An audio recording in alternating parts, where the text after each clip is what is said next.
Hello 各位အားလုံးပဲမင်္ဂလာပါ Crystal Light ထုတ်ကုန်ရဲ့ Hyaluronic Acid Moisturizer လေးကို Crystal ပြလိုက်ပါမယ်။ तू ကလေ jelly လေးလို့ pudding လေးလို့အဲ့လိုအီလေးပါသိလား။ဒါပေမဲ့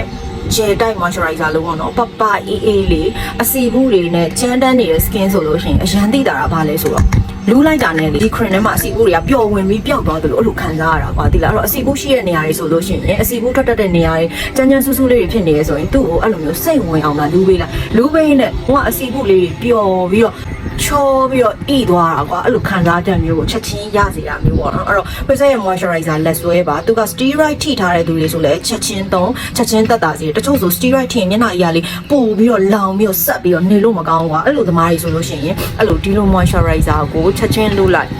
အရန်တက်တာရယ်ပေါ့နော်သူကကုထုံးပါပါတယ်လူရဲ့ DNA ပေါ့နော်အနည်းဆက်ဆုံးလူခုခဏထဲမှာရှိရဲ့ hyaluronic acid နဲ့ပေါ်ဆက်ထားတဲ့ moisturizer လေးဖြစ်လို့ sensitive သမားတွေအတွက်လုံးဝ friendly ပါလုံးဝဆောင်းကိုဆောင်းထားတဲ့ moisturizer cream လေးပေါ့နော်ပဇာတော့လက်ဆွဲပါ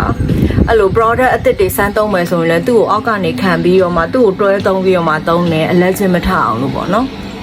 allergen မဖြစ်အောင်ပေါ့ဝက်ချံအစီဘူးမဖြစ်လွယ်အောင်လို့ပေါ့အဲ့တော့ဒီမှာကြည့်ပါသူ့ကိုသုံးပြီးရလက်အဲ့တော့ပို့ပြီးတော့ဆိုပြီးတော့အသားကပို့ပြောင်းသွားရလို့ခံစားရသေးတယ်ပေါ့နော်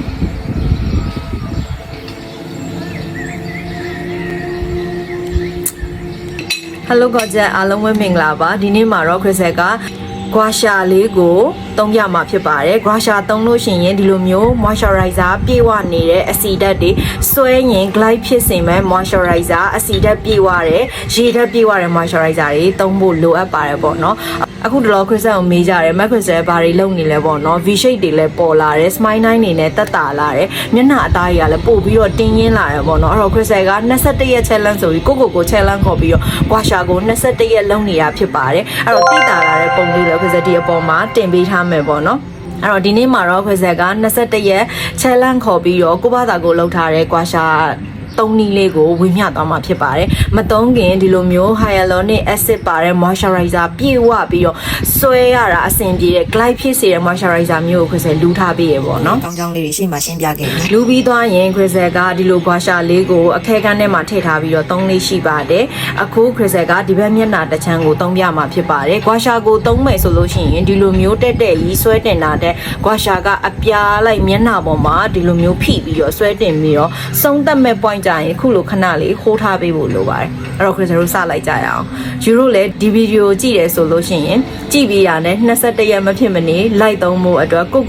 challenge ခေါ်လိုက်တော့ okay အဲ့တော့စမယ်နော် Crystal တို့အရင်ဆုံးနှစ်ဖူးမှာရှိတဲ့ point စုံကို10ချိန်ဒီလိုမျိုး circular movement ဝိုင်းပြီးတော့သုံးပေးပါမယ်10ချိန်ပြည့်သွားပြီဆိုရင်မျက်လုံးရဲ့ထောင်ပေါ့နော်ကြီးချေရဖြစ်တတ်တဲ့ထောင်ကို10ချိန်ဝိုင်းပြီးတော့သုံးပေးပါမယ်ပြီးသွားလို့ရှိရင်ဒီနှာခေါင်းက smile line ကိုချုပ်တဲ့ point ပေါ့နော်အဲ့ point ကိုလည်းဝိုင်းပြီး10ချိန်သုံးပေးပါမယ်ပြီးရင်ပါးစပ်ရဲ့ point ပေါ့နော်စကားပြောတာအရန်များလို့ရှိရင်ဒီနေရာတွေကစပြီးတော့တွဲကြတယ်ပေါ့နော်စကားပြောတာတော့လူတိုင်းပြောရတာပဲပေါ့နော်တွဲကြတတ်ပါတယ်ပေါ့နော်ပြီးရင်ဒီ smile line တစ်လျှောက်ကို Crystal တို့အပေါ်အောက်တက်ပြီးတော့ခုနလိုပဲဝိုင်းနဲ့နှိမ့်နေလေးနဲ့ဂွာရှာရဲ့ဒီခေါင်းလေးနဲ့ Crystal တို့လှုပ်ပေးလိုက်မယ်ပေါ့နော်လှုပ်ပေးလို့လုံလောက်သွားပြီဆိုလို့ရှိရင်ဂွာရှာရဲ့ဒီ V shape နေရာလေးနဲ့အပေါ်ကို10ချိန်တောင်းပါမယ်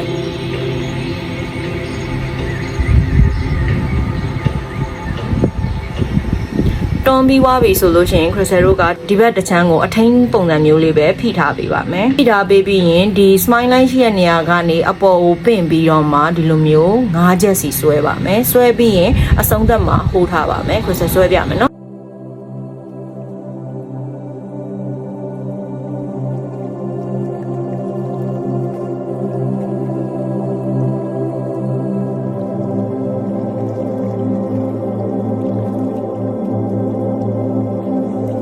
ငါးချက်ဒီလိုမျိုးပင့်တင်ပြီးတော့ဆွဲတဲ့ဟာပြီးသွားလို့ရှိရင်ဒီညက်နှာရဲ့ကြွက်သားပေါ့နော်ကြွက်သားတွေကိုတင်းတင်းရင်းရင်းနဲ့တောက်လျှောက်ဖြစ်သွားအောင်လို့အပေါ်ကိုပင့်တင်ပေးတာမျိုး9ချိန်ထပ်ဆွဲပါမယ်ဆွဲပြမယ်နော်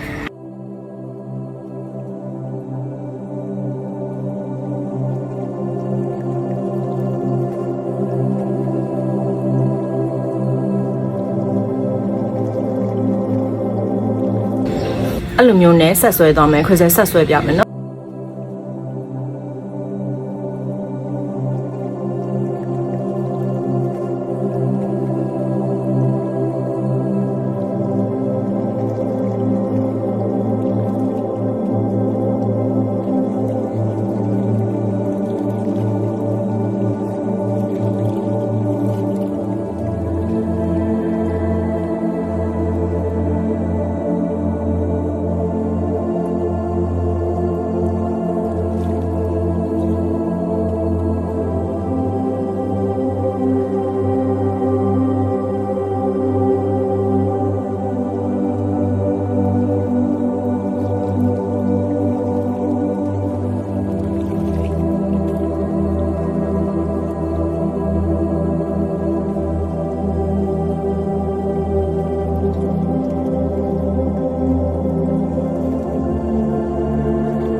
အဲ့ဒါပြီးရင်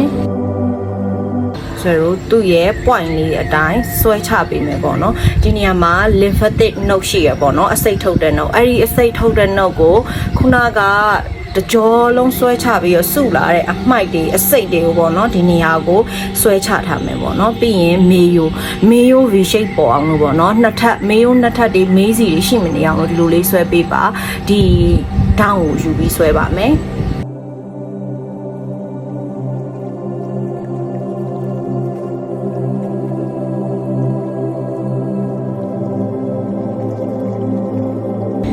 ခုနလိုပဲ lymphatic node ရှိတဲ့နေရာကိုဆွဲချထားပါမယ်ပြီးရင်သူ့အတိုင်းလေးပဲခင်ဗျားတို့ကအပေါ်ဆက်ပြီးတော့9ချိန်စီဆွဲသွားမယ်ပေါ့နော်ဒီနဲ့တော့ဒီ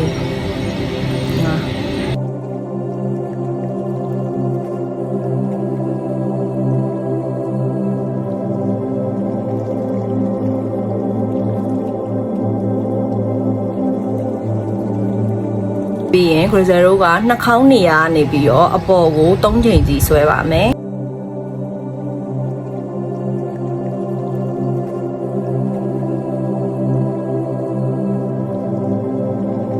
အဲ့လိုကွာလေးနဲ့ဆွဲပြီးပြီဆိုရင်ဒီလိုအလျားလိုက်အပြားလေးထားပြီးဆွဲပါမယ်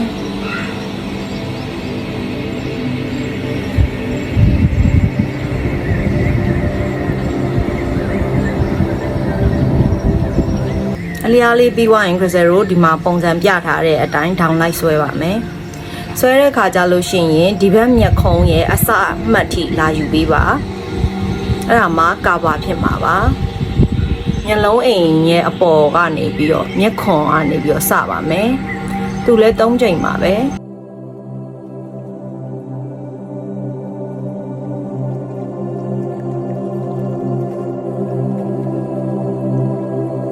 သူ့ရဲ့ဒီစုထားတဲ့အမှတ်ကနေပြီးတော့ခုနက lymph node ရှိတဲ့နေရာကိုကျွန်တော်တို့ခေါ်သွားပါမယ်3ချိန်ပါပဲ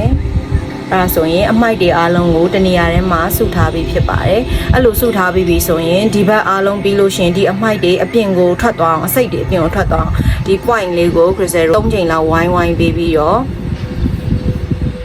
ဒီနဲ့3ဆိုပြီးတော့ဒီလိုလေးဆက်ဆိုပြီးထုတ်လိုက်တာ ਨੇ ဒါအစိတ်တွေထွက်သွားရပေါ့နော်အဲ့ဒါမျိုး3ချိန်လောက်ပါမယ်ဒါဆိုရင်တော့ဒီဘက်တစ်ချမ်းရဲ့ lifting effect ကိုတွေ့ရမှာဖြစ်ပါတယ်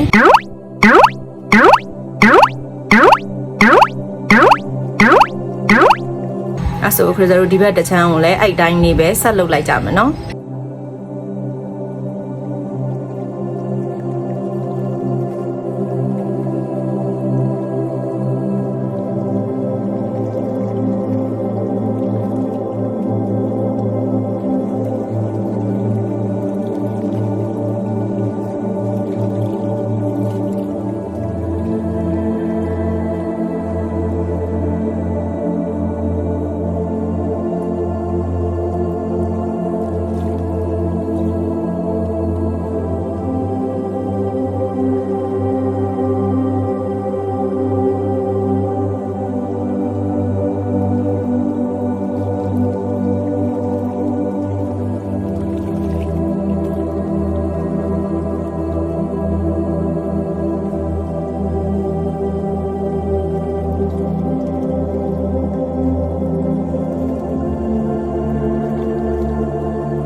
ခရစ်စရိုဇက်ကြောနောက်ကျောအရန်တက်တဲ့လူတွေအတွက်ပါ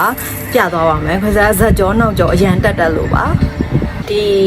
နောက်ကျောပေါ့နော်ဒီဘယ်လိုပြောရမလဲဒီနောက်မှာတက်တဲ့အကျောရှိရယ်ဒီလိုမျိုးနှိပ်လို့ရှိရင်လေအကျောနှစ်ချောင်းရှိတယ်နောက်ကဇက်မှာပေါ့နော်ဇက်ကြောတိုင်နှိပ်တဲ့နှစ်ချောင်းရှိတယ်အဲ့နှစ်ချောင်းတွေကဒီဘက်အချမ်းတစ်ချောင်းကိုအရင်ချစ်ချပါအောက်ကိုချစ်ချအကျော်လေးကိုပြေးနာဒီစောင်းနေတဲ့ဘက်နဲ့အကုန်လုံးဒီပါချစ်ချပြီအပြည့်ချစ်ချပြီလုံးဝနေလို့ထိုင်လို့အရန်ကောင်းအဲ့တော့ကွန်ပျူတာတွေကြည့်ရဲရုံးလုပ်တွေလုပ်တဲ့အလုပ်တွေအကြိုက်လောက်ရလို့ဇက်ကြောတိုင်လဲဒါလေးကိုချစ်ချပေးခြင်းဖြင့်အသုံးပြုလို့ရတယ်နော်သူ့ကိုလည်း9ချိန်ဆိုရင်လုံလောက်တယ်ခရစ်စကတော့ဒီမှာပြောပြတော့နည်းနည်းကြာသွားတယ်ပြီးသွားလို့ရှိရင်ခုနက link note ဒီနှစ်ရွက်နောက်ကနေပြီးပေါ့နော်3ချိန်ချစ်ချပေးပါ9ချိန်ဆိုလည်းရပါတယ်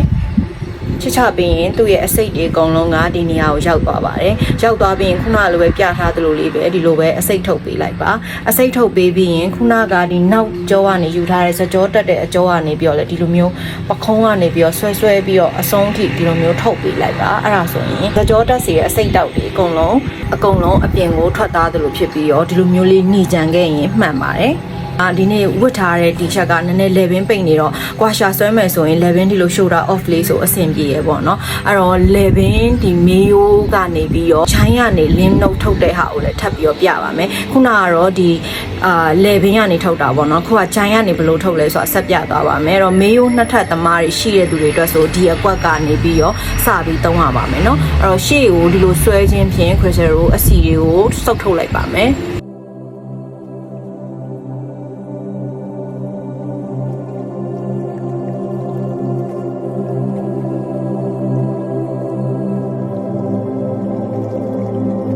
ပြီးရင်ဒီအချွန်ဘက်နဲ့9ချိန်ဆွဲပါမယ်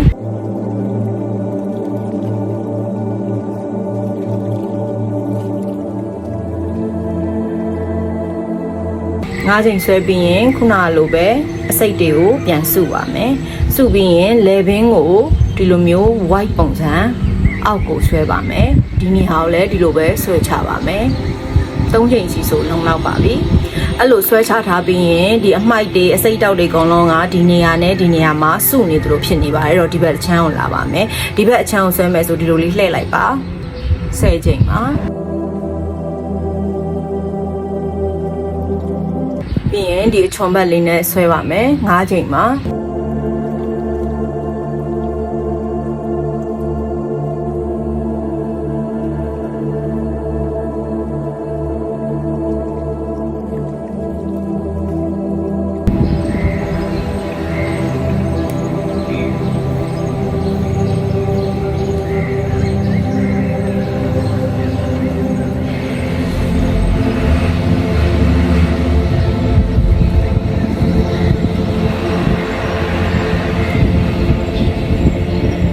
အဲ့တော့အစိတ်ထုတ်ခြင်းကိုခရစ်စရိုလုပ်ပါမယ်နှစ်ဖက်လုံးကိုအစိတ်ထုတ်လိုက်ပါမယ်